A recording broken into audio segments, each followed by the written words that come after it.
anonymous, a profileless human due to fear of an attack from Ijele, who goes by the nickname Ijele, which means a vulture in English translation, decided to hide his identity whilst he accounted the numbers of people in Nigeria that Ijele has inflicted badly. He reminded us of one late Ada Jesus, whilst in her sick bed, having pled Prophet Odumeje to forgive her for accusing him of making an arranged miracles and prophecies.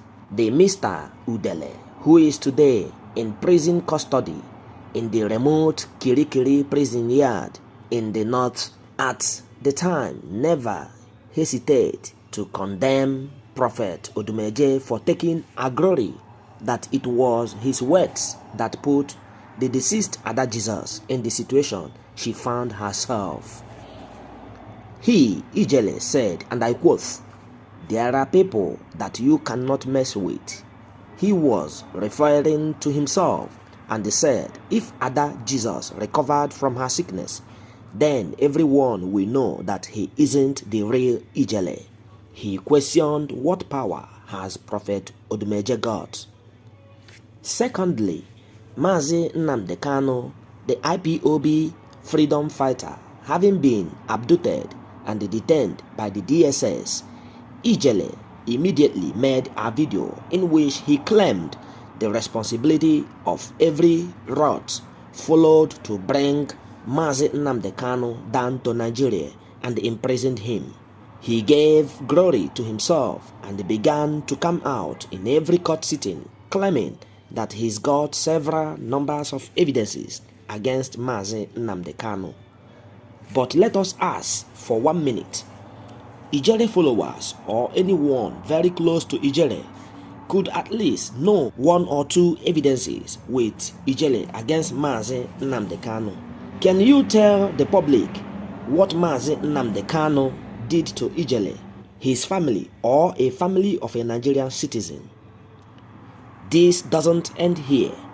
One woman has said many land-forbidden things that Ijele associated himself in Libya, including selling our women to make prostitution gains. She wept over the death of her relative who was so dear to her.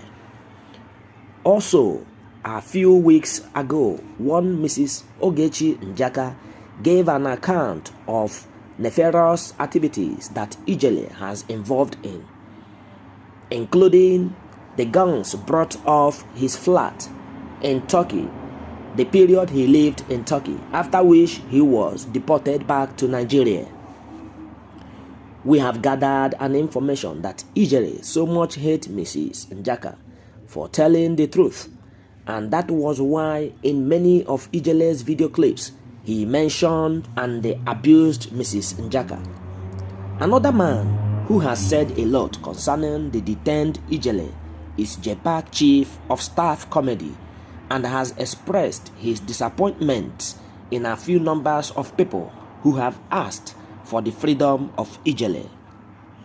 Anybody who knows Ijele can attest that he hasn't got a remorseful heart. He isn't that kind of person that knows how to say, "I am sorry," he added. In one of the many controversial videos by Ijele, we saw him inflicting character assassination against Evangelist Chukwuebuka Anozie Obi, spiritual director of Zion Prayer Movement Outreach. He was abusing the man of God as fake and a criminal. This man, Ijele, spares no one around him, and we ask, did he not know that he too is a human being who got blood and water running in his bone marrow, veins, and arteries?